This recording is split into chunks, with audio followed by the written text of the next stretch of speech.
Puji Tuhan, shalom saudara, anugerah dari Tuhan buat semua kita yang hadir, dapat kesempatan lagi dalam menerima kebenaran firman-Nya. Saudara, kita akan membuka kitab kita di dalam 1 Samuel 18 ayat 9 sampai 16, kemudian lompat ayat 20 sampai 30. 1 Samuel 18, ya kita baca ayat 9 sampai 16 dahulu, saudara ya. Saya bacakan ayat 9, saudara ayat 10 dan seterusnya secara bergiliran ya. 1 Samuel 18 ayat 9. Sejak hari itu maka Saul selalu mendengki Daud, saudara.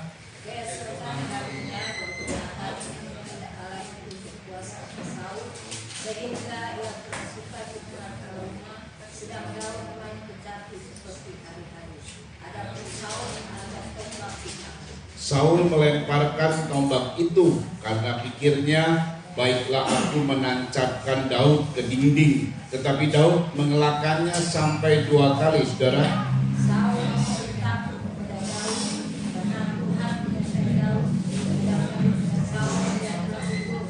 Sebab itu Saul menjauhkan Daud dari dekatnya dan mengangkat dia menjadi kepala pasukan 1000.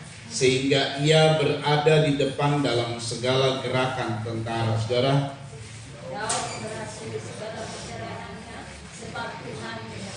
Ketika dilihat Saul bahwa Daud sangat berhasil, maka takutlah ia kepadanya. Tetapi seluruh orang Israel dan orang Yehuda mengasihi Daud karena ia memimpin segala gerakan mereka. Tetapi Mikal, ayat 16, kita akan lompat ayat 20 karena ada sesuatu hal yang kita bisa dapatkan di sini. Saya baca lagi ayat 20, saya ulang ayat 20 sampai dengan 30 ya, kalau bisa semua membaca, karena berbahagia orang yang membaca firman Tuhan, mendengar dan melakukannya. Saya baca ayat 20. Tetapi Mikal, anak perempuan Saul, jatuh cinta kepada Daud. Ketika hal itu diberitahukan kepada Saul, maka ia pun menyetujuinya. Sebab Saul banyak wanita menunjukkan kepadanya, dia orang yang jadi berat bagi Daud, dan dia sama orang Filistin memukul dia. Lalu berkata Saul kepada Daud kedua kalinya, pada hari ini engkau boleh menjadi menantu. Lagi Saul memerintahkan kepada para pegawainya, katakanlah kepada Daud dengan diam-diam, demikian, sesungguhnya raja suka kepadamu dan para pegawainya mengasihi engkau, maka sebab itu jadilah engkau menantu raja.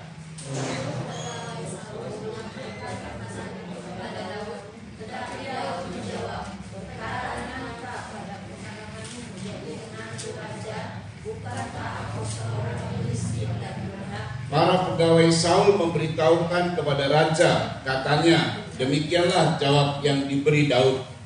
Kemudian berkata Saul, inilah apa katakan kepada Daud, raja tidak mengganti emas lalu selain dari 100 kulit katak orang Filistin sebagai pembalasan pada musuh raja. Saul bermaksud untuk menjatuhkan Daud dengan perantara orang Filistin. Ketika para pegawainya memberitahukan perkataan itu kepada Daud, maka setujulah Daud menjadi menantu raja. Waktunya belum genap. Tetapi Daud sudah besar, dia beriringan orang-orang memuaskan orang Filistin itu.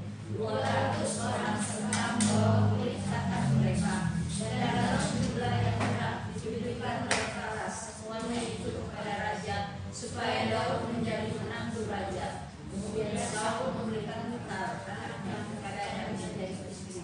Lalu mengertilah Saul dan taulah ia bahwa Tuhan menyertai Daud dan bahwa seluruh orang Israel mengasihi Daud. Maka takutlah Saul kepada Daud. Saul tetap menjadi musuh Daud seumur hidupnya. Apabila raja-raja orang Filistin maju berperang, setiap kali mereka maju berperang, maka Daud lebih berhasil dari semua pegawai Saul, sehingga namanya sangat masyhur. Amin. Saudara, ini adalah peristiwa yang terjadi. Ini kisah nyata, saudara ya. antara Daud dengan Saul. Saul kita tahu dia adalah seorang raja yang sah saat itu, saudara. Tetapi sebenarnya telah ditolak oleh Tuhan, lalu diganti menjadi Daud yang menjadi raja. Tetapi Daud tidak diproklamirkan oleh Samuel, sehingga ini merupakan satu pemberontakan bagi Israel, bagi bangsa Israel, bagi Saul, saudara ya. Nah, kita lihat bagaimana Daud ini, saudara, bagaimana Daud ini dijerat sama Saul, ditaruh di tempat-tempat bahaya. Justru itu membuat Daud semakin dimuliakan. Nah, jadi kita mesti tahu nih, saudara ya, sampai Daud ini terlindungi oleh Tuhan, karena memang Tuhan menyertai Daud, saudara. Lalu semua Israel mengasihi Daud, Yehuda dan semuanya mengasihi Daud. Ini sungguh luar biasa. Saya katakan sungguh luar biasa. Gimana sih luar biasanya Daud? Apa dia jago perang sampai dia terlindungi demikian rupa? Bukan. Daud ini seorang gembala, saudara, terbiasa dengan penggembalaan. Bagaimana sih Daud ini, apa dia jago strategi? Sebab sekalipun ditempatkan pada gerakan tentara di barisan depan, itu pasti biasa cenderung akan terkena yang nanti hujan panah, pedang yang bisa membuat mati, saudara. Mudah untuk meninggal Daud ini. Tapi ayat berkata Tuhan membuat Daud menjadi berhasil dan dia terus hidup, saudara ya. Dijerat lagi dengan anaknya Mikal, tetap Daud menjadi orang yang dibela oleh Tuhan.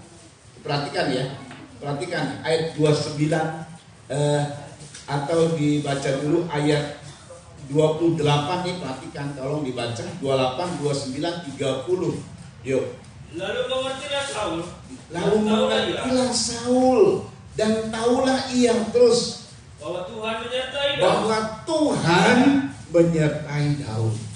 Terus, dan bahwa seluruh orang Israel mengasihi Daud. Seluruh orang Israel mengasihi Daud. Terus, maka makin takutlah Saul kepada Daud. Makin takutlah Saul kepada Daud, tetapi sayang Saul tidak bertobat. Sebaliknya Saul bagaimana? Saul tetap menjadi musuh Daud seumur hidup. Saul tetap menjadi musuh Daud seumur hidupnya. Ayat 30. Apabila raja-raja orang Filistin maju berperang, ya, setiap kali mereka maju berperang, ya, maka Daud lebih berhasil dari semua maka pegawai Daud Saul. lebih berhasil dari semua pegawai Saul. Terus, sehingga namanya sangat masyhur. Iya. Saudara, di dalam usaha biasanya yang dicari itu nama, saudara ya. Nama dulu yang dicari, namanya menjadi terkenal. Misalnya baru usaha buat, kalau Cienis baru dia cukup lama ya, baru buat nastar misalnya. Nah, namanya nanti dikenal, sehingga banyak orang yang tahu, oh nastar Mikiwa, nastar Mikiwa. Nah, ya toko Yanto ya itu ya. Terus apa? Kalau ini Raya Motor, saudara ya. Jadi nama dipajang dulu, entah dia toko, entah dia apa, Jakarta ya. Toko Jakarta yang di Pegadaian gitu kan. Jadi ada nama-nama yang disebutkan. Nama ini menjadi dikenal atau tidaknya itu nanti tergantung dari usaha setiap pedagang. Dan saudara tahu nggak, kakaknya Bedi, Tony ya, itu dimulai dari salesman. Saya ingat sekali pada saat saya mulai pelayanan 89, dia masih SMA kelas 3 ya. Lalu kemudian lulus dan melamar di Indofood jadi salesman. Terus naik. Nah, saudara ya, luar biasa nih, dari naik dari karir yang biasa ini menjadi naik gitu, saudara ya. Itu luar biasa. Padahal cuma SMA saja. Nah, saudara ya. Jadi namanya kemudian dikenal, saudara. Karena jadi asisten manajer, nggak tahu sekarang sampai ke jenjang mana begitu, saudara ya. Hal itu sungguh luar biasa, saudara. Karena itu diangkat sama Tuhan, dimuliakan sama Tuhan. Ya, dipromosikan sama Tuhan. Ada promosi-promosi tertentu yang harus disiapkan, saudara, oleh orang-orang kalau sudah dipilih dalam perusahaan. Bedanya antara Saul sama Daud, kalau Saul dipromosikannya oleh Samuel. Sebenarnya nggak adil nih, sebenarnya jujur nggak adil, saudara ya. Jadi kalau Saul waktu dipilih oleh Tuhan, sekalipun dia sembunyi, maka Tuhan bilang, aku tahu dia di mana. Dia sembunyi, lalu panggil dia, lalu kemudian ditampilkan oleh Samuel, ini Raja Israel. Wah, semua bersorak-sorai, hidup Saul, hidup Raja Saul. Itu promosi dari Samuel, seorang nabi, seorang imam yang dianggap orang tua dari seluruh bangsa Israel. Enak, gampang, saudara. Tapi Daud setelah diurap menjadi raja, nggak dipromosikan, saudara. Promosi Daud lewat hal-hal yang berbahaya. Ditempatkannya di barisan gerakan tentara, itu bahaya, saudara. Kalau saudara lihat kisah-kisah film perang, khususnya film perang kerajaan, saudara ya, gampang mati. Barisan-barisan yang depan itu gampang mati. Biasanya kalau raja-rajanya itu di belakang adanya. Yang depan itu apa? Pion. Oh, nanti kena panah lah, kena apa lah. Nah, itu Daud itu di situ. Tapi memang Daud ini hebat. Bukan karena tadi saya bilang bisa nangkis, bisa segala macam, tidak. Daud ini dijaga, disertai Tuhan. Jadi promosi Daud itu lewat peperangan. Promosi Daud itu lewat peperangan. Saudara ya, luar biasa. Lewat peperangan ya. Tadi saya bilang yang Pak Tony ini, saudara ya, ini sedikit saja gambaran. Ada Indofood kan, kalau kita lihat ya iklan-iklan Indofood itu nggak taunya mahal bayarnya, saudara ya, miliaran loh. Untuk sekian menit iklan Indofood itu miliaran, saya juga baru tahu. Jadi untuk membuat nama yang harum dibutuhkan biaya besar. Saudara perhatikan baik-baik. Daud dipromosikan lewat peristiwa-peristiwa berbahaya. Saya ulang ya. Daud dipromosikan lewat peristiwa-peristiwa berbahaya. Tetapi Tuhan melindungi, menjaga Daud. Namanya masyhur. Nah, pihak Saul, saudara perlu mengerti peristiwa yang terjadi. Perlu mengerti firman sedang bekerja. Tapi sayang Saul mengerti, dia tahu tapi tidak bertobat. Malah jadi musuh Daud seumur hidupnya.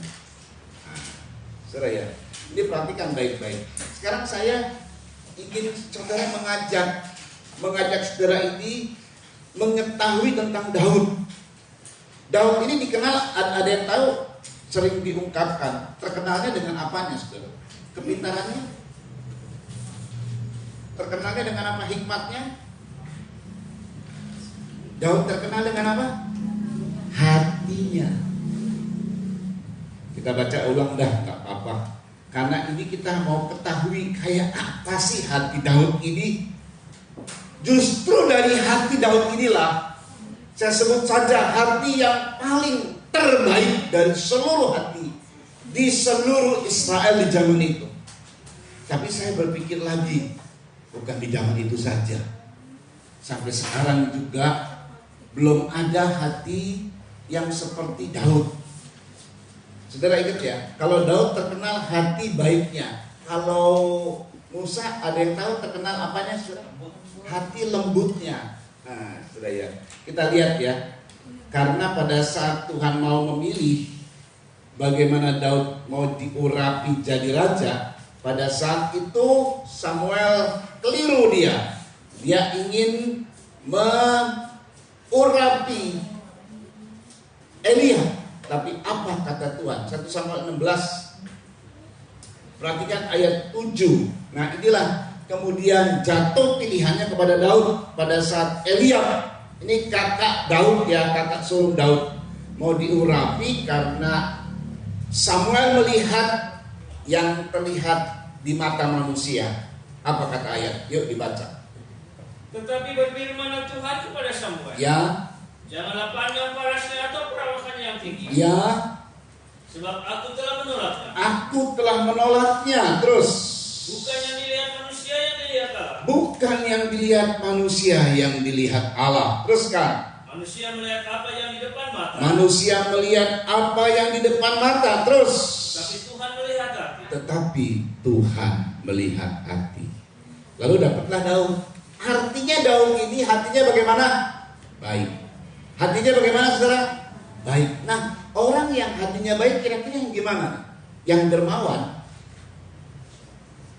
Gak hanya itu, pasti juga nanti dermawan memang. Tapi tidak hanya itu. Hati yang baik bagaimana?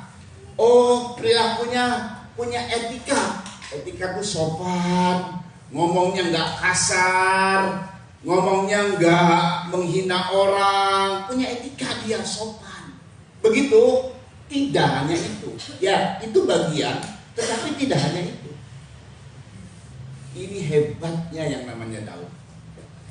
Dan saya bilang, saya nggak tahu nih, selama ini mungkin yang saya dapat bahwa Daud yang memiliki hati yang baik ini di zaman dulu nggak dipunyai oleh orang lain.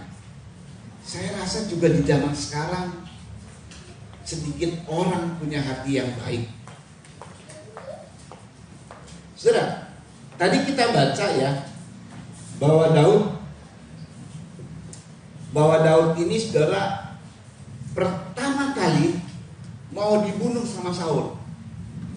Dia bilang, tadi kan Daud lagi main kecapi karena memang biasa dia ditugaskan main kecapi. Tapi Saul karena dengki, dia ambil tombak, dia ingin bunuh Daud.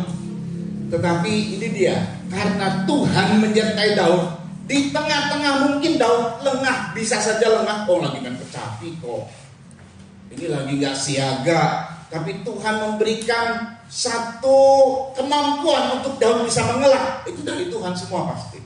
2 kali loh, gak main-main. Yang lucunya berulang kembali. Nah ini kita akan lihat nih, Daud ini kalau kita pikir kayak apa orangnya ya. Karena ini hati yang baik, kita bicara hati yang baik. Hati yang baik Daud inilah yang melindungi Daud di tengah-tengah bahaya yang terus mengejar dia. Karena memang dipasangkan oleh Saul. Karena memang Saul ini niatnya jahat sama Daud. Sebaliknya Daud terhadap Saul lugu, polos, ya baik saja. Saul berkata begini, pertamanya ya 1-19, ini kelanjutannya nih.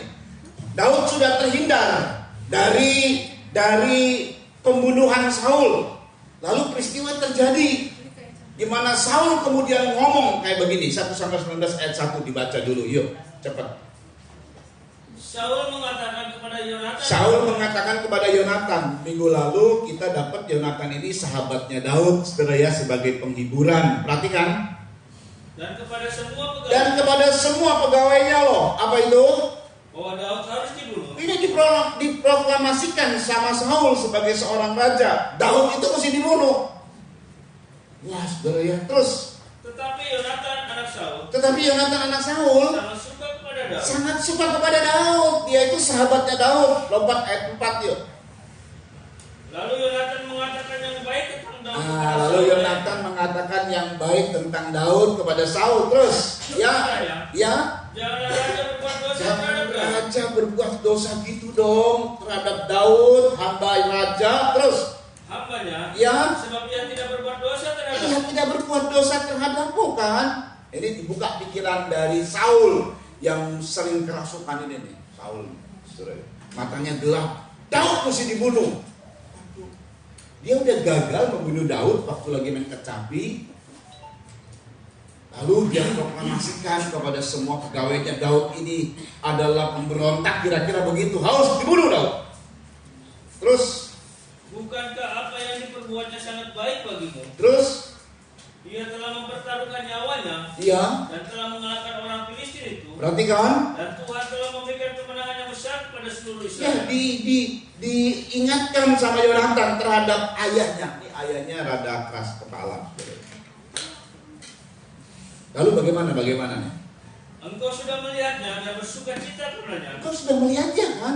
Bagaimana Daud berjasa terhadap Israel. Engkau sendiri melihatnya dan bersuka cita karenanya. Terus, Mengapa engkau hendak berbuat dosa terhadap darah orang yang tidak bersalah dengan membunuh Daud tanpa alasan? terus Saul mendengarkan perkataan Yonatan dan Saul Saul bersumpah. mendengarkan perkataan Yonatan dan Saul bersumpah begini, yuk, Demi Tuhan yang hidup, demi Tuhan yang hidup, dia tidak akan dibunuh. Daud tidak akan dibunuh.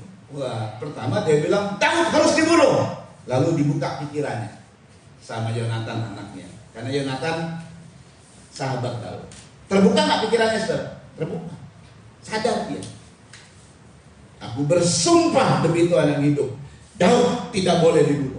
Nah, Yonatan sampaikan kepada Daud, yuk. Lalu Yonatan memanggil Daud dan Yonatan memberitahukan kepadanya segala perkataan itu. Terus, Yonatan membawa Daud kepada Saul dan dia bekerja padanya seperti Daud. ayo, Daud ini balik lagi kerja. Tadinya mau dibunuh, kabur, lalu kemudian Saul bilang harus dibunuh. Diberikanlah peringatan sama anaknya. Daud kembali lagi kerja. Terus, Ketika perang pecah pula, iya, maka majulah Daud dan berperang melawan orang Filistin. iya. Ia menimbulkan kekalahan besar di antara mereka, Wah, Daud menang lagi. Terus, sehingga mereka melarikan diri dari depannya. iya. Tetapi roh jahat yang daripada Tuhan hingga pada Saul, Terus, ketika ia duduk di rumahnya terus, dengan tombak di tangannya, perhatikan. dan Daud sedang bermain kecapi, Terulang kembali loh. Daud lagi main kecapi terus. lalu Saul berikhtiar menancapkan Daud ke dinding dengan Dua tombak. kali terulang coba. Kelewatan nih. Jadi Saul ini cuman omdo. Omdo apa saudara? Omong doang. Banyak tak orang-orang yang omdo? Banyak. Saudara suka omdo? Saul bersumpah demi Tuhan yang hidup, pakai sumpah-sumpah bahwa Daud tidak dibunuh, tapi dia melanggar sumpahnya. Dapat kesempatan dia mau bunuh Daud. Terus, Tetapi Daud mengelakkan tikaman Saul, sehingga Saul mengenai dinding dengan tombak itu. Sesudah itu Daud melarikan diri dan luputlah ia pada malam itu. iya. Nah itu dari pihak Saulnya saudara. Omdo, ngomong doang, janji palsu, pemimpin. Biasalah begitu. Tapi saya berdoa itu jangan terjadi sama saudara. Hanya omong doang, janjinya nggak ditepati. Saudara perhatikan ya. Kita tahu bahwa Daud ini sebagai seorang miskin, karena dia sebut waktu pas jadi mau dijerat di Daud, jadi mantu raja, gitu ya. Oh saya ini orang miskin. Lalu Saul bilang sama pegawainya, kasih tahu, raja tidak minta maharnya emas, perak tidak, cuman kulit katan dari orang Filistin. Sunatku, orang Filistin disunat, cuman 100. Jadi Daud harus melawan berapa? 100 orang. Tapi yang dilawan sama Daud 200. Hebat ya? Hebat ya? Ini sebenarnya menjerat Daud supaya dia mati di tangan orang Filistin. Jadi apapun yang diperbuat Saul, rencana jahat apapun yang dilakukan Saul berubah jadi berkat buat Daud.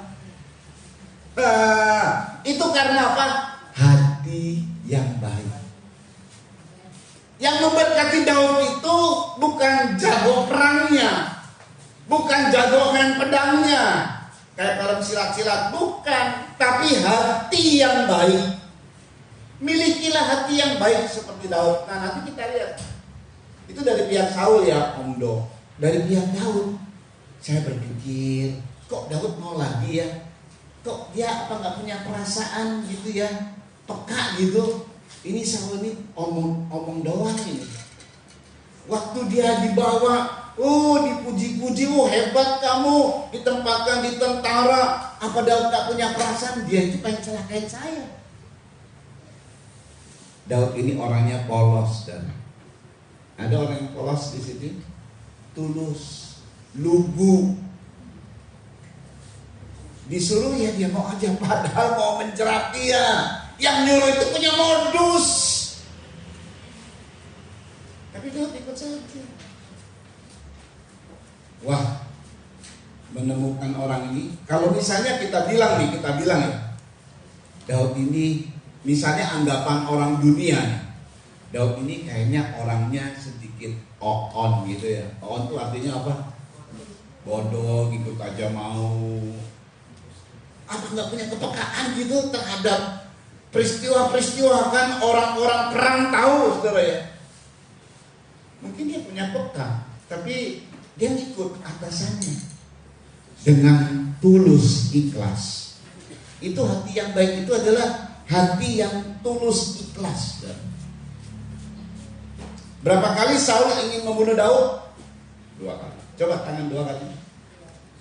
2 kali. Tahu nggak, saudara? Saat Daud dapat kesempatan dari Tuhan loh. Kalau tadi Saul kesempatannya dari dirinya, dia membuat cara untuk Daud mati. Sekarang ini kesempatan dari Tuhan, di mana Tuhan memberi kesempatan Daud boleh bunuh Saul. Silakan bunuh Saul.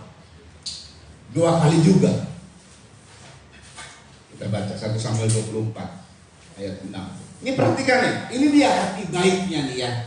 Jadi hati baiknya bukan cuma sekedar dermawan, bukan cuma sekedar beretika, sopan, bukan cuma sekedar itu. Semua itu di dalam hati baik itu ada. Orang dermawan, orang yang hatinya baik pasti sopan kata-katanya. Itu tuh terkendali dia ya, terkendali. Orang yang hatinya baik, banyak hal lah, kita tahu lah, kita punya bisa memberikan gambaran orang hati baik. Tetapi ini yang paling terpenting dari hati yang baik. 1 Samuel 24 ayat 6. Yuk. Lalu berkatalah ia kepada orang-orangnya. Jadi pada saat itu Saul ingin mengejar Daud. Lalu Saul ingin buang hajat, saudara ya. Daud itu sembunyi di gua. Jadi Saul ini pengen buang hajat, masuk ke gua. Di mana itu sarang musuh. Tinggal jelek mati, udah gampang. Ini sengaja memang Tuhan serahkan. Terus dijauhkanlah Tuhanlah kiranya daripadaku. Tapi Daud bilang dijauhkan Tuhanlah kiranya daripadaku. Terus untuk melakukan hal yang demikian kepada Tuhan. Tuh dia selalu menyebut Saul itu Tuhannya. Terus pada orang yang diurapi Tuhan. Dan dia berkata lagi bahwa Saul itu adalah orang yang diurapi oleh Tuhan. Terus jadi menjamah dia. Terus sebab dialah orang yang diurapi Tuhan. Padahal Daud tahu bahwa Saul itu sudah hilang urapan dari Tuhan. Kenapa? Kan Daud sendiri yang menkecapi. Tujuannya apa? Supaya roh jahat mundur dari Saul. Berarti ada yang ada pada Saul. Siapa saudara? Roh jahat, bukan roh Tuhan. Tapi Daud selalu berkata begini. Dia adalah orang yang diurapi oleh Tuhan. Daud gak berkata begini loh.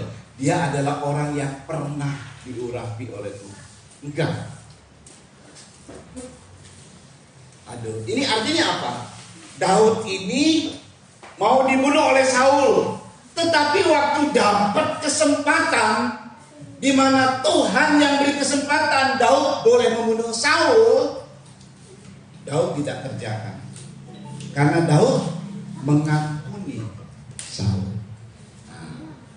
Nah ini dia, hati yang mengampuni ini dia. Hati yang mengampuni, betul-betul mengampuni. Saya ulang ya, betul-betul mengampuni. Tidak ada sedikit pun di dalam hati Daud untuk mencelakakan orang yang membencinya. Seumur hidup loh membencinya. Seumur hidup. Dan itu bukan membenci pasif. Saul itu membenci Daud, terus mengejar-ngejar Daud, Begitu ada kesempatan di mana dikejar. Pendeknya Daud mesti mati aja. Bayangin loh. Orang ini jahat banget, Saul namanya. Yang kedua, 1 Samuel 26 ayat 9 sampai 11. Itu pertama, yang keduanya, kalau saya lihat ya, susah loh menemukan orang kayak begini. Tapi kalau saudara seperti Daud, hatimu mengampuni, justru di situ perlindungan Tuhan yang kuat di tengah-tengah kita dalam keadaan yang bahaya. Tuhan lindungi, bahkan Tuhan promosikan. Waduh. Saya baca 1 Samuel 26 ayat 9 sampai 11. Tetapi kata Daud kepada Abisai, sekali lagi saudara ya, pada saat itu seluruh Israel mengepung Daud. Dan Daud kemudian turun dari persembunyian menuju ke barisan Israel. Yang lucunya, semua orang tertidur, dan itu tidur yang dibuat oleh Tuhan. Jadi itu Abner, Panglima Saul tidur. Siapa lagi tidur? Daud itu masuk, menyusup saudara ya, semuanya tidur. Abisai begini loh, ini Abisai ini bawa Daud. Udahlah, kalau raja sungkan terhadap Saul ini yang ngejar-ngejar kita nih, saya aja yang bunuh. Biar keluargaku yang akan menanggung kesalahannya. Tetap Daud nggak boleh sama Daud. Terus dibacain. Jangan musnahkan dia.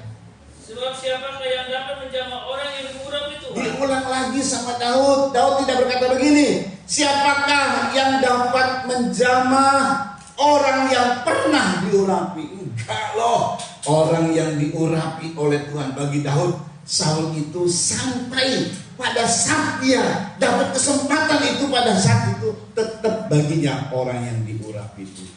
Terus lagi kata Daud, ya, demi Tuhan yang hidup. Demi Tuhan yang hidup. Niscaya Tuhan akan membunuh dia. Dialah Tuhan yang bunuh. Dan Saul ini terus. Entah karena sampai ajalnya. Entah sampai ajalnya.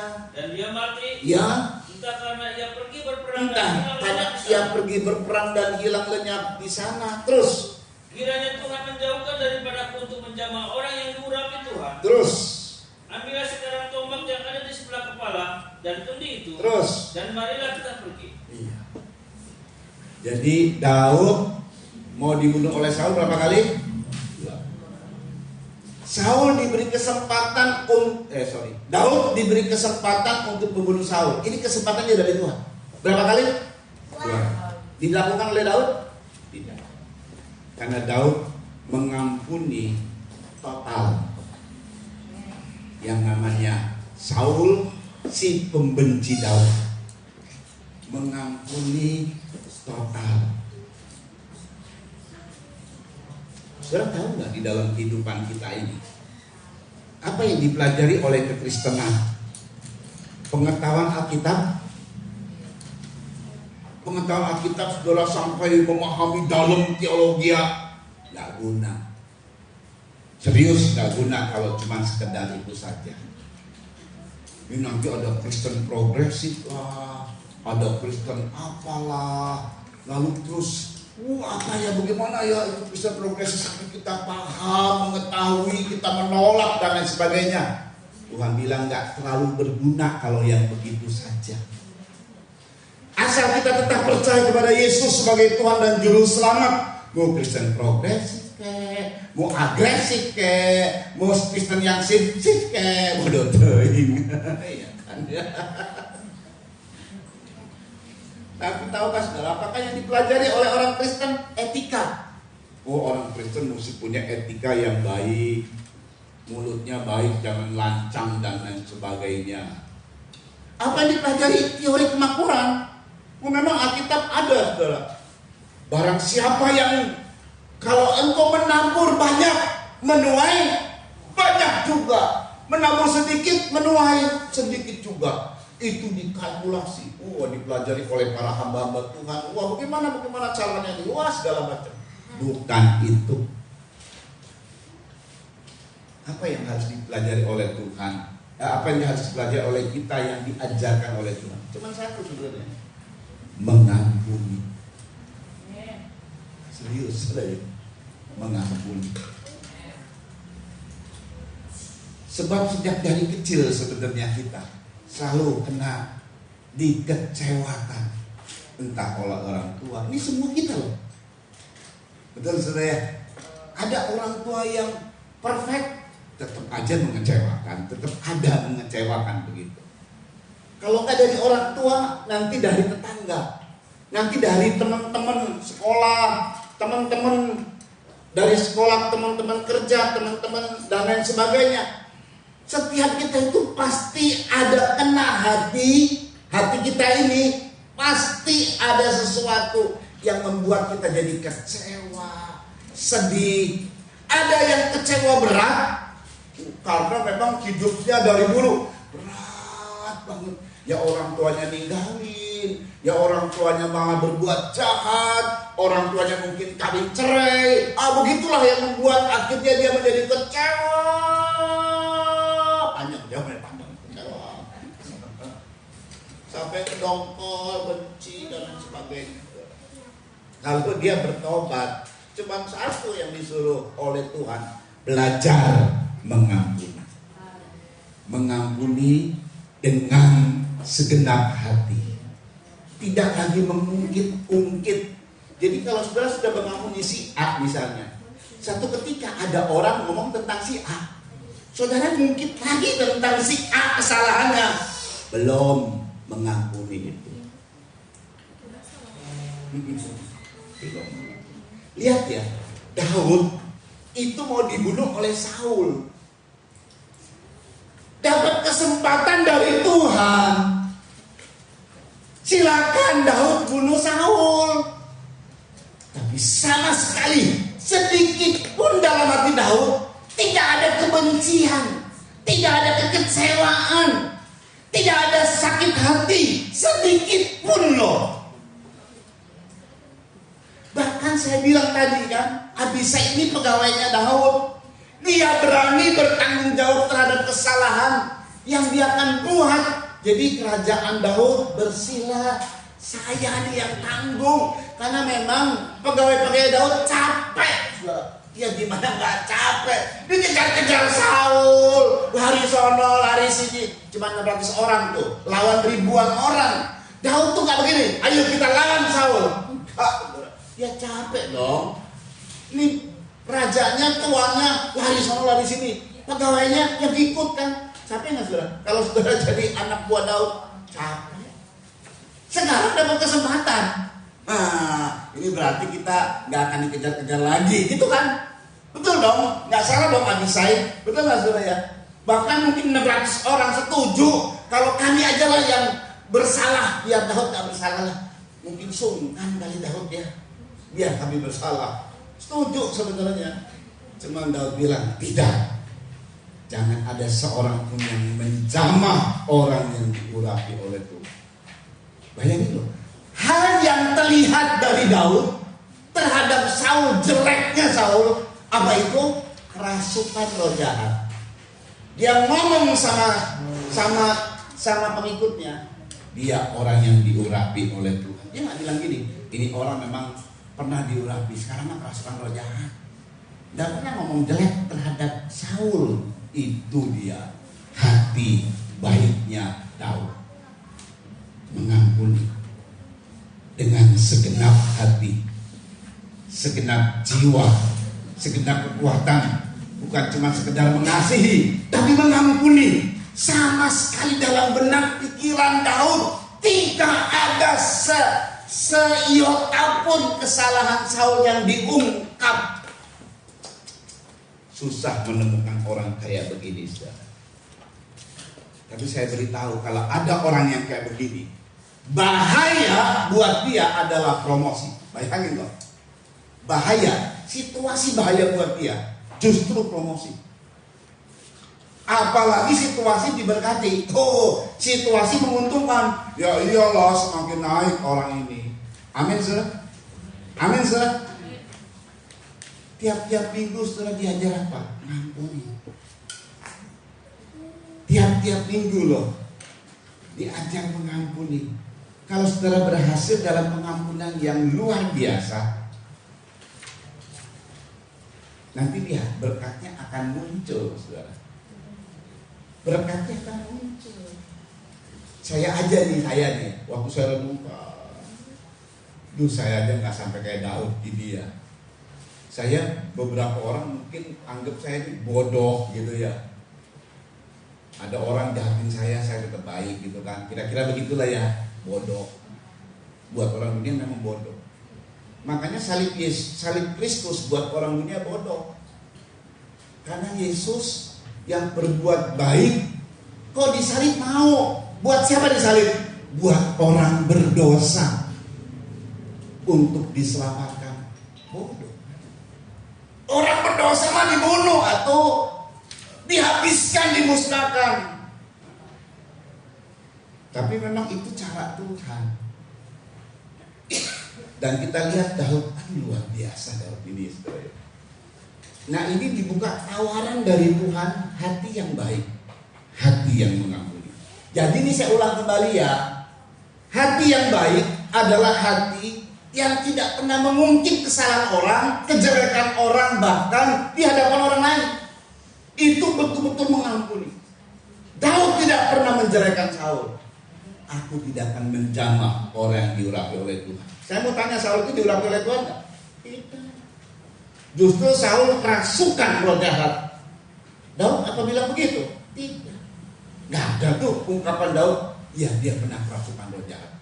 Dia jahat. Dia pernah membunuh saya. Dia ngomong sama ini pengikutnya, nggak pernah. Aku tidak akan pernah menjamah orang yang diurapi oleh Tuhan. Luar biasa ya pikiran Daud, hati Daud, jiwa Daud.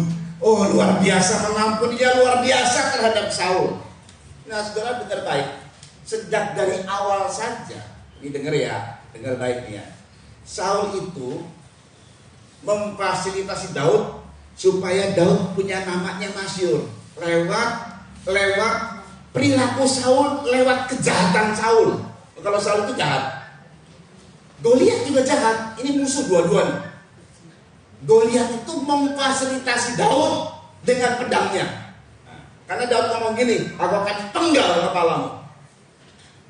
Makanya dalam Pengkhotbah 2 ayat 26. Nah, ini nih, mereka ini dua-dua kompetitor, pesaing. Ya, kompetitor pesaing, saudara ya. Pengkhotbah 2 ayat 26 yuk dibaca yuk. Ini perhatikan, ini menarik banget loh. Hebat ini loh. Karena kepada orang yang dikenannya, ia mengaruniakan hikmat. Amin, saudara. Saudara, yang penting itu apa saudara? Dikenan Allah. Apa saudara? Dikenan Tuhan. Apa saudara? Dikenan Tuhan. Ulangi, dikenan Tuhan. Ulangi, sama-sama kita ulangi.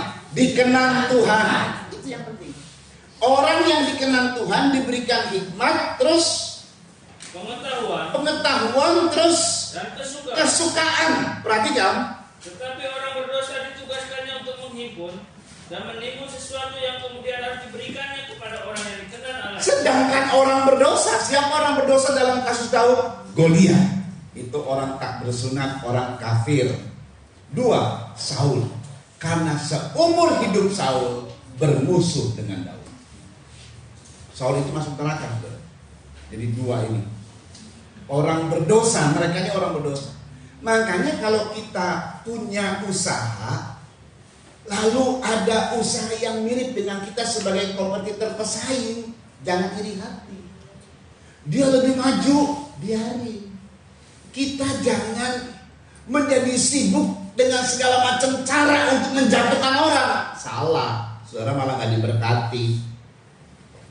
Saudara, ini sibuklah dengan bagaimana saya berkenan kepada Allah.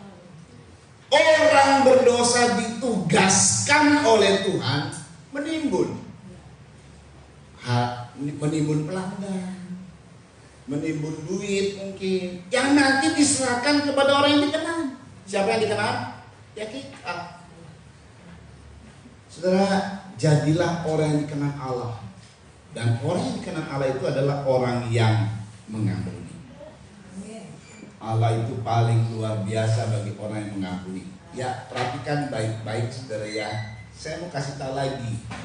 Dengar baik. Jadi kalau Saul itu menimbun nama, lewat dia namanya Saul ini masyhur di seluruh Israel. Lalu kemudian Saul mau mencelakakan Daud, malah Daud semakin mulia. Semakin dikenal oleh pegawai-pegawai Saul, semakin dikenal oleh rakyat Yehuda dan Israel, dan Daud ini namanya semakin masyhur. Satu lagi, kalau Goliat menimbun fasilitas. Nah, kita baca. Ini memang saya tuh menarik dengan Daud, saudara ya. Karena kita pengen tahu hatinya kayak apa sih Daud ini ya. Hati baiknya itu kayak apa sih ya. Yuk dibaca 1 Samuel 17 ayat 46 dan 51 yuk. Cepat yuk. Ini menarik sekali nih. Daud ngomong ya, berhadapan dengan Goliat. Goliat itu pakai perlengkapan senjata, dia pakai fasilitas. Dia bawa fasilitas. Dia kumpulkan fasilitas, dia bawa fasilitas ya. Dibaca yuk. Hari ini juga Tuhan akan menyerahkan engkau ke dalam tanganku. Hari ini juga Tuhan akan menyerahkan engkau ke dalam tanganku. Terus. Dan aku akan mengalahkan engkau. Aku akan mengalahkan kau. Terus. Dan memenggal kepalamu. Daud bilang aku akan penggal kepalamu Goliat. Penggalnya pakai apa ya? Makanya saya bilang, ini Daud ngomong apa nyeplos apa gimana sih? Aku akan penggal kepalamu. Ya kan kalau orang lagi semangat kan begitu ya saudara ya. Apa dia nggak mikir penggalnya pakai apa? Orang dia bawanya tongkat sama ali-ali doang. Apa pakai tongkat dipenggal kepala? Nggak mungkin lah. Sekarang kenyataannya di ayat 51. Yuk lompat. Daud berlari mendapatkan orang Filistin. Daud berlari mendapatkan orang Filistin itu terus. Lalu berdiri di sebelahnya.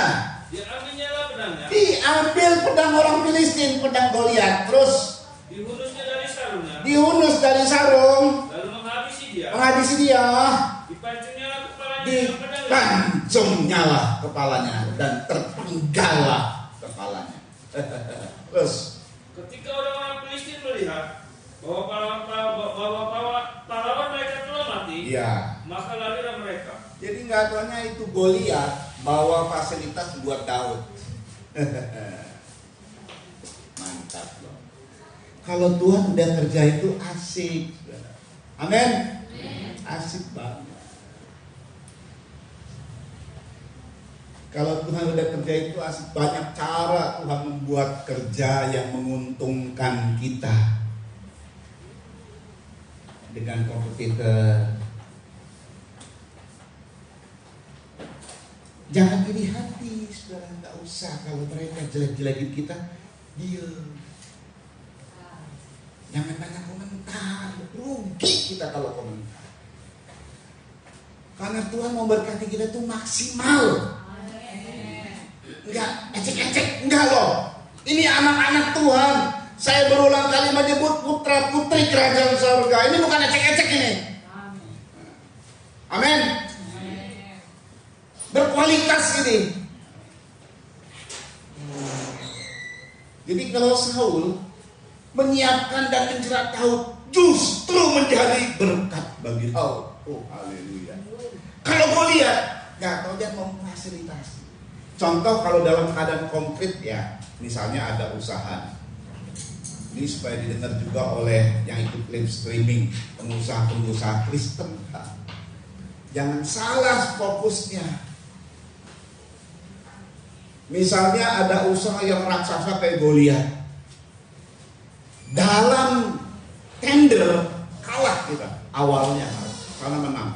Namanya lebih gede dari kita. Tapi dalam satu ketika, kalau sudah Tuhan berkenan kepada seseorang, kalau Tuhan berkenan kepada Daud, kalau Tuhan berkenan kepada kita, itu kita sudah ada nama sebenarnya dalam kelompok. Katakanlah mau memenangkan perkara, sudah ada nama. Akhirnya ini gagal karena main curang. Yang namanya curang masih ketahuan. Kita jujur, nama ini udah ada, semua beralih.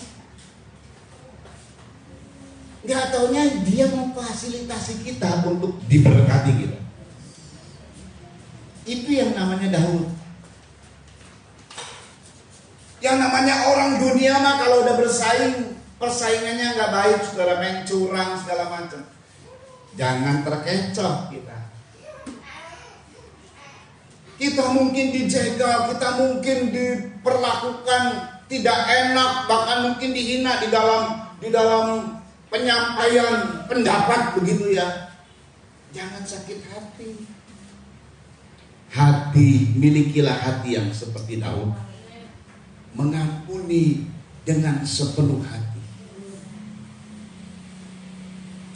Aduh, kalau saya lihat ya Daud ini polos, tidak pernah dengki, tidak pernah benci. Hati yang baik itu tadi saya bilang bukan cuma sekedar bisa berderma gitu ya, bersosial. Tapi hati yang baik itu adalah hati yang mengampuni. Nah sekarang ada 3 hati, saudara. 4. Ada hati yang mulia. Hati yang mulia adalah hati yang seperti Daud. Jadi kalau kita dihina, kita yang hina. Kita yang minta ampun, itu hatinya mulia. Daud itu mau dibunuh saudara. Tapi Daud sendirilah yang menjaga supaya Saul jangan dibunuh, termasuk oleh bawahannya. Luar biasa, itu hati mulia. Tapi ada hati yang standar, yaitu dia hati standar. Mata ganti mata, gigi ganti gigi. Dia menghina gue juga menghina dia. Sama-sama kita saling menghina, itu standar namanya. Hati yang standar. Ada hati yang lebih kurang lagi, dia nggak menghina, saya yang menghina. Gitu ya, hati yang kurang. Tapi hati yang paling berat adalah hati yang selalu berprasangka buruk. Apa kalau istilah gaulnya? Soujun. Nah itu tuh. Bukan es ini ya, bukan es krim. Sujun, saujun. Hati yang berprasangka buruk. Apa-apa prasangkanya selalu buruk duluan. Ada nggak orang begitu? Ada. Semoga jangan saudara ya.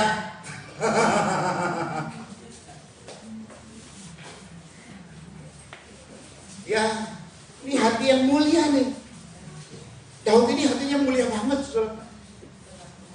Hati di atas rata-rata. Wah, gitu kan. Hati yang mengampuni. Amsal 16 ayat 7. Ini poin terakhir. Ini luar biasa nih.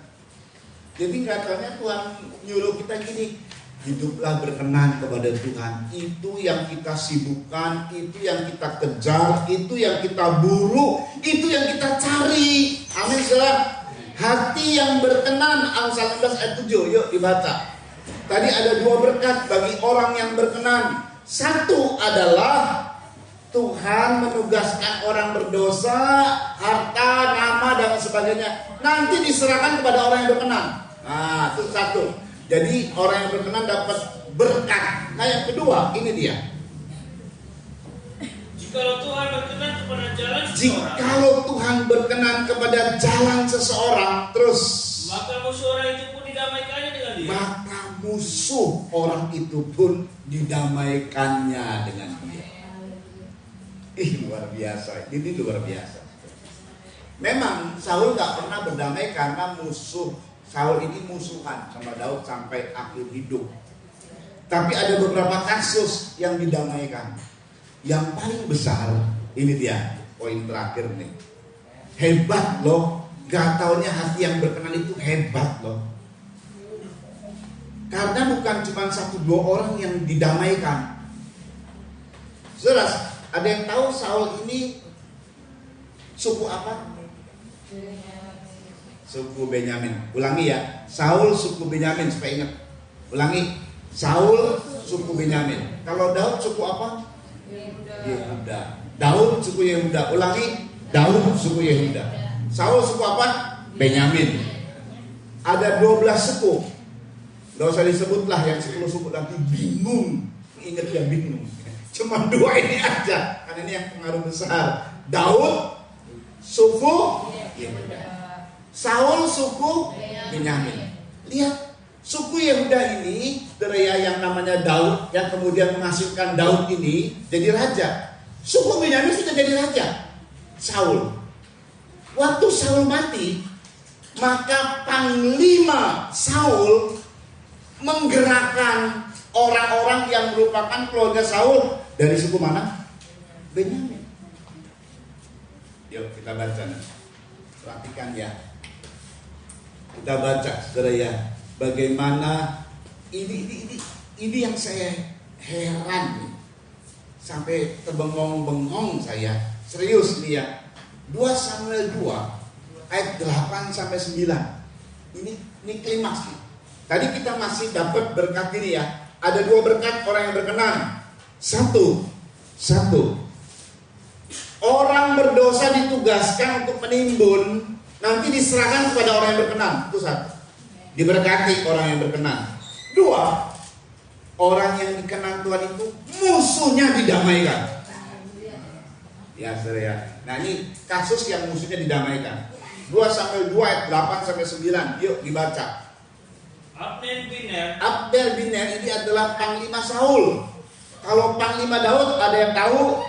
Saya kasih tahu. Yoab. Nah, ya. Kalau panglima Saul Abner Biner ini setelah Saul mati. Terus panglima Saul iya telah mengambil Isboset, anak Saul. Nah, Abner ini saudara selalu mengusahakan dari pihak keluarga Saul jadi raja.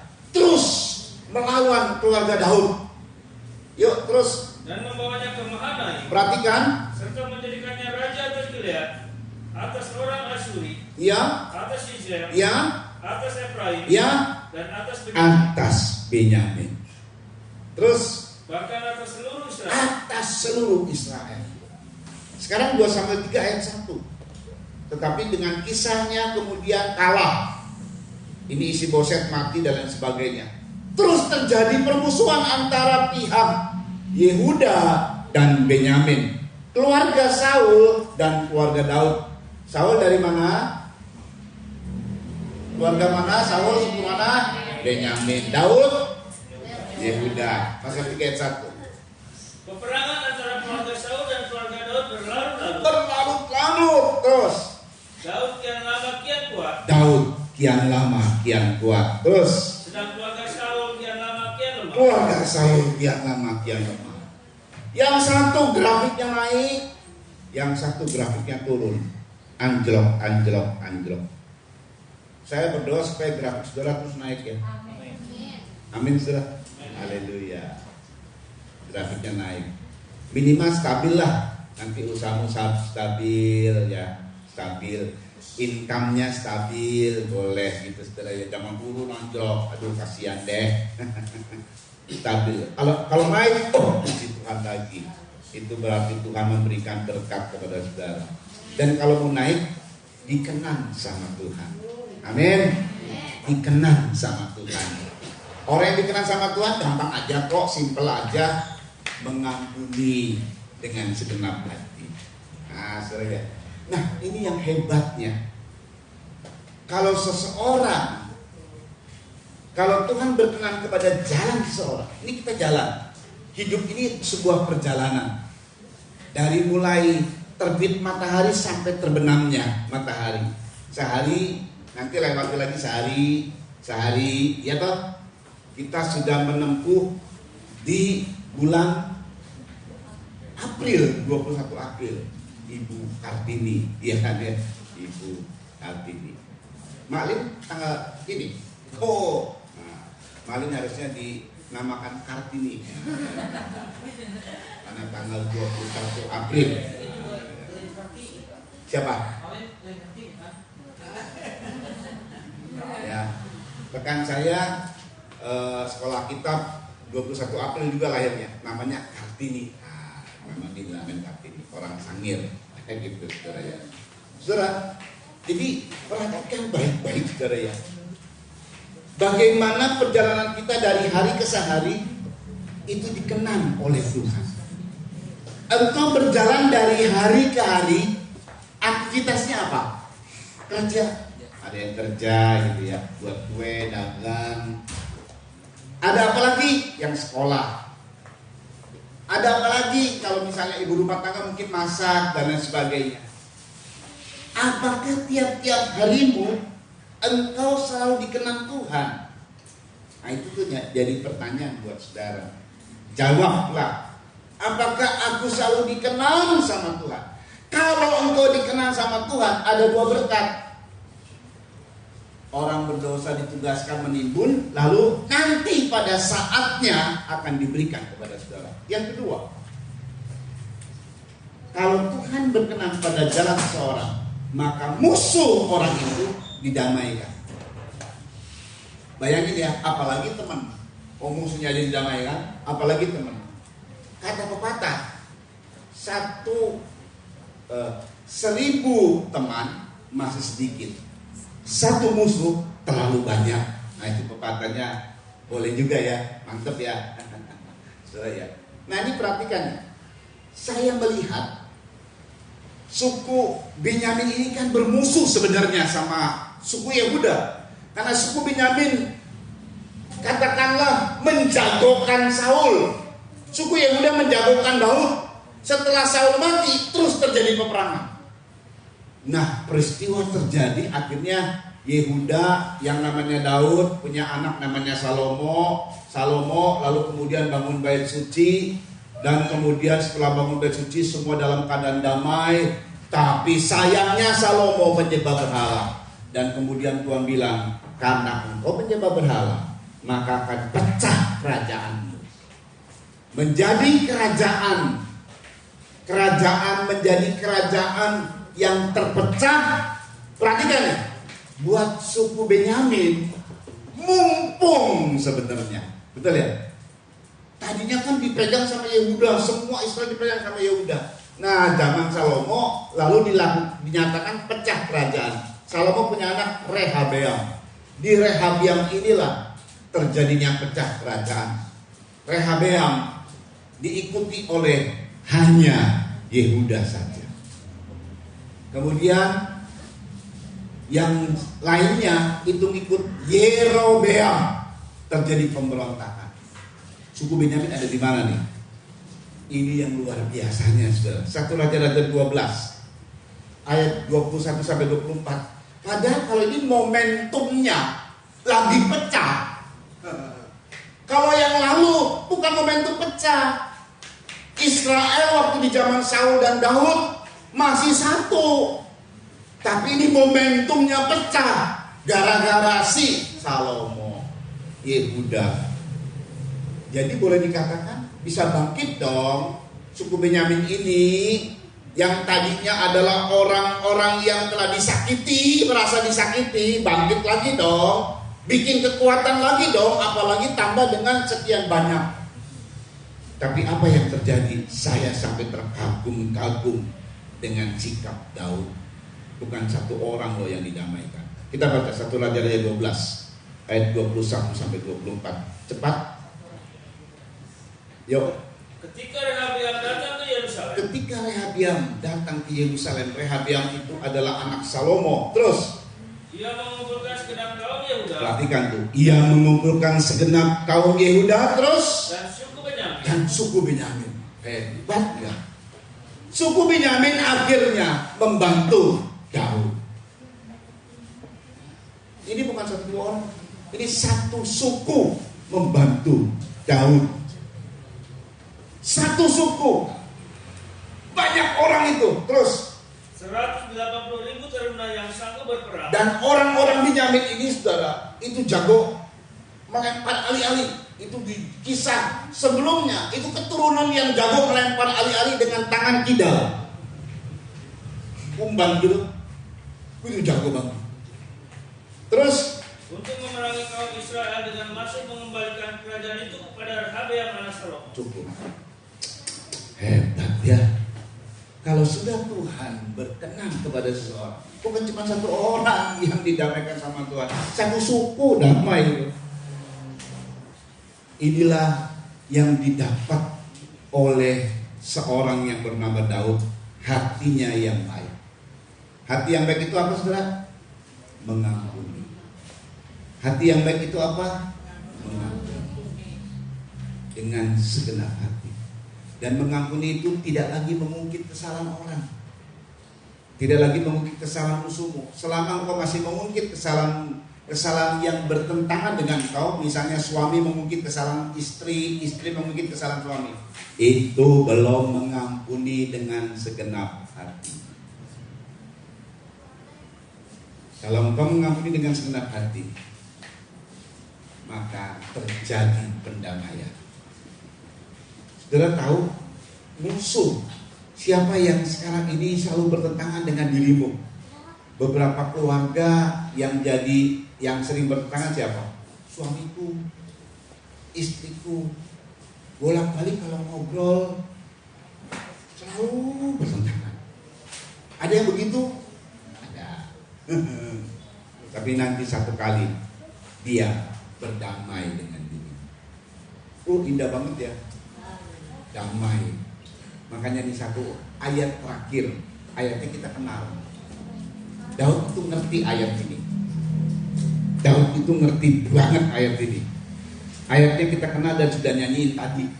Mazmur 133 ayat 1 sampai 3. Ini nyanyian siarah Daud. Dia ngerti soal ini. Yuk, Mazmur 133 ayat 1 sampai 3. Nyanyian siarah Daud. Ya. Sungguh alangkah baik dan indahnya apabila saudara-saudara dia bersama dengan rukun. Ya, dia tuh rindu kalau saudara-saudara dia bersama dengan rukun. Dan Daud menjadi contoh. Dia nggak ngomong doang, jadi contoh. Makanya terwujudnya suku Benyamin dengan suku Yehuda jadi satu itu gara-gara Daud menjadi contoh. Terus. Seperti minyak yang baik ya. Karena kalau ada diam dengan rukun, ada damai sejahtera, maka minyak yang baik itu akan turun dari kepala meleleh ke janggut. Terus. Yang meleleh ke janggut. Ya. Yang meleleh ke janggut Harun. Ya. Perhatikan. Seperti embun gunung Hermon yang turun ke atas gunung-gunung. Seperti embun gunung Hermon yang turun ke atas gunung-gunung Sion. Nah, inilah arti dari meleleh ke janggut. Apa yang terdengar gua? Harun gak ada jenggotnya di sini. Pendeta saya namanya Harun tapi gak ada jenggot gitu kan ya. Aduh, bingung Aduh, Gunung Hermon adanya Gunung Tangkuban Perahu di sini lah. Mau ngalir kemana? Bingung Ini maksudnya. Yuk. Sebab kesanalah Tuhan memerintahkan berkat terus. Kehidupan untuk selama-lamanya. Ada berkat dari Tuhan, ada kehidupan untuk selama-lamanya. Berkat jasmani dan rohani plus double ya kan ya. Kemana? Ke adanya yang damai dan rukun. Dimulai dari pribadi kita. Amin. Saudara pernah nggak dimusuhi orang, diomongin orang? Pihakmu jangan bermusuh. Pihak kita itu selalu damai. Bodoh ting dia mau musuhin saya kayak mau seumur hidup kayak Daud dimusuhin Saul seumur hidup, tapi Daud nggak pernah bermusuh sama Saul. Makanya Daud itu bayangin ya, di tengah-tengah bahaya diberkati, apalagi di tengah-tengah diberkati, berlimpah berkat. Di tengah-tengah dia nyaris celaka diberkati. Di tengah-tengah kerugian dia diberkati. Apalagi di tengah-tengah keuntungan berlipat-lipat. Nama Daud sepanjang masa terus dikenal. Ya tadi saya bilang kalau bicara hati Daud, rasanya blow on pisan ya. Udah disakiti, datang lagi. Disakiti lagi lah. Ya. Udah dicurangi, ikut lagi. Ini kok terlalu lugu aduh terlalu ya itu orang terlalu lugu kayaknya jadi blow on pisang gitu kan ya. Tapi itu memang keadaan Daud. Boleh orang bilang dia blow on, tapi justru berkatnya berlimpah-limpah. Hatinya selalu mengampuni. Puji Tuhan. Yuk kita datang di dalam. Mami ini dulu yuk sebentar. Karena kalau memang kayak ini enak. Kasih pasti. Ayo siap kalian.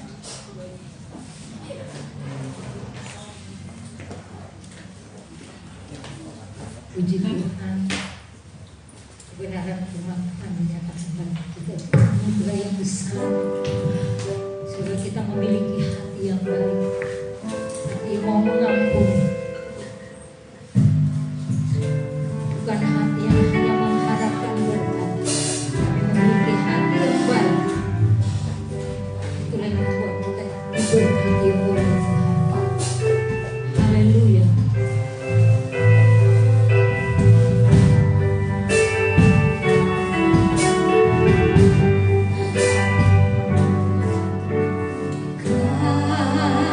Kasih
baik. Sungguh bersyukur kami kepadamu Tuhan, buat kebenaran yang Kau singkapkan hari ini, bahwa kami terus berkenan kepadamu, selalu berkenan kepadamu,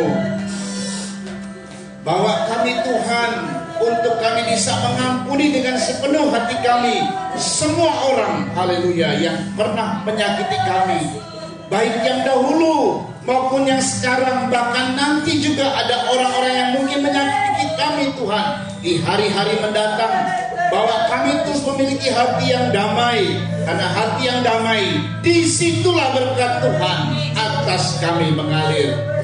Kami tidak dipengaruhi latar belakang kami, karena Daud juga berkata, aku ini orang miskin, aku orang hina. Itu sebabnya kami tidak mau dipengaruhi lagi oleh itu semua, karena Daud Engkau muliakan. Kami percaya Tuhan bahwa Engkau bisa memuliakan setiap pribadi kami yang sungguh-sungguh memiliki hati yang baik, hati yang seperti Daud, hati yang mau mengampuni dengan segenap hati, segenap jiwa, segenap akal budi. Nama Tuhan dipermuliakan. Kau berkati Tuhan fasilitator, haleluya, untuk ibadah dan rumah pastori. Berkati keluarga-keluarga ini, sehingga lewat keluarga ini Tuhan, terus nama Tuhan dipermuliakan, nama Tuhan diberitakan, banyak orang dipulihkan, banyak orang dimenangkan, banyak orang terima Injil. Dan keluarga ini Tuhan, dari dua keluarga ini, haleluya, ada upah yang besar dari setiap mereka. Kami tahu Tuhan bahwa tidak ada satupun dalam kehidupan kami Engkau hilangkan perhatianmu, karena Kau tidak mau berhutang dengan siapapun. Itu sebabnya tidak heran kalau Kau memberkati, Kau memberikan kepada mereka damai sejahtera, berkat-berkat yang dari Tuhan. Masalah-masalah yang ada Tuhan juga akan mau selesaikan semua. Kau kuatkan juga kandungan dari cucu dari Kosinlahi Tuhan, haleluya, sehingga kuat, haleluya, keturunan ilahi yang sudah Kau berikan, haleluya, kepada Handi Jenis Tuhan. Nama Tuhan dipermuliakan. Juga beberapa dari keturunan ilahi yang telah ada Tuhan, dari jemaat Tuhan, Kau berkati mereka, karena mereka adalah keturunan ilahi, haleluya. Kandungan-kandungan dari anak-anak Tuhan adalah keturunan ilahi, benih-benih kerajaan sorga. Nama Tuhan dipermuliakan. Kau berkati juga semua jemaat yang hadir dan juga yang ikut live streaming. Mereka semua Tuhan diberkati oleh Tuhan. Terima kasih kecamatan kami Pegadaian berkati, kabupaten kami Subang, provinsi kami Jawa Barat, dengan semua pemimpin-pemimpin yang ada diberkati, dan tanah air kami Indonesia diberkati. Pak Jokowi dan Pak Maruf, amin. Masa tugasnya yang berakhir di Oktober diberkati Tuhan, sehingga bisa memberikan maksimal bagi negara Indonesia ini. Juga KPK yang di Polri, Densus 88, Badan Intelijen, dan mereka Tuhan yang bergerak di bidang hukum, Tuhan tolong berikan kepada mereka hikmat, keberanian, bisa membongkar kasus-kasus besar, koruptor, gembong-gembong narkoba, sindikat mafia, dan semuanya Tuhan. Tuhan tolong semua, sehingga hal-hal yang berkaitan dengan kesalahan-kesalahan, baik itu pada negara maupun kepada sesama, semua dihukum sesuai dengan hukum yang berlaku. Tetapi kalau luput dari hukum dunia, kami mohon hukum surga bertindak, agar nama Tuhan ditakuti di bumi Indonesia ini. Kau berkati yang berulang tahun hari ini, khususnya untuk Maklin Tuhan, diberkati di dalam nama Yesus Kristus, kekuatan penyertaan-Mu atasnya, dan lewatnya ada turun berkat-berkat rohani pada keturunannya. Diberkati juga Tuhan, Aurel diberkati, dan mereka yang berulang tahun di bulan April dari tanggal 1 sampai dengan akhir April diberkati di dalam nama Yesus Kristus. Kuasa Tuhan bekerja pada setiap anak-anak-Mu. Nama Tuhan dipermuliakan, mereka yang sakit Tuhan sembuhkan, Talia khususnya Tuhan, dan beberapa yang lain juga mungkin Eas Tuhan, dan beberapa yang lain Tuhan sembuhkan anak-anak-Mu dalam nama Yesus, sehingga bisa melayani kembali, haleluya, memberikan yang terbaik bagi Tuhan. Demikian pula Tuhan Yesus, kalau selesai semua, kami akan kembali ke rumah kami masing-masing, sampaikan dengan selamat, dengan tidak kekurangan sesuatu apapun, dan kembalikan pada hari-hari ibadah. Kau berkati Tuhan, WL, singer, pemain musik, semua yang telah mengambil kegiatan dalam ibadah ini, mereka bekerja bagi Tuhan, diberkati, haleluya. Di dalam kehidupan mereka, nama Tuhan dipermuliakan. Kami angkat dua tangan kami menerima berkat dari Tuhan. Saudara-saudara dikasih oleh Tuhan, terimalah anugerah cinta kasih sayang dari Bapa yang sungguh sangat mengasihimu, kasih karunia lewat kuasa pendamaian korban Kristus, serta menjadi kekuatan kuasa Roh Kudus menjadi milikmu saudara-saudara dari sekarang ini sampai Tuhan datang kali yang kedua, bahkan sampai selama-lamanya. Dalam nama Tuhan Yesus Kristus, mempelai pria sorga dan imam besar yang kami puja-puji selalu, kami alaskan doa ini. Haleluya. Haleluya. Haleluya. Bagi anak domba. Haleluya, haleluya, eranya menemukan setiap bidang, suku bangsa, semua makhluk dan pulau. Berikan glory, berikan hormat, beri pujian bagi anak domba. Haleluya, haleluya, bagi anak domba. Haleluya, haleluya, eranya menemukan setiap bidang, suku bangsa, semua makhluk dan pulau. Berikan glory, berikan hormat, beri pujian bagi anak domba. Beri pujian bagi anak domba. Beri pujian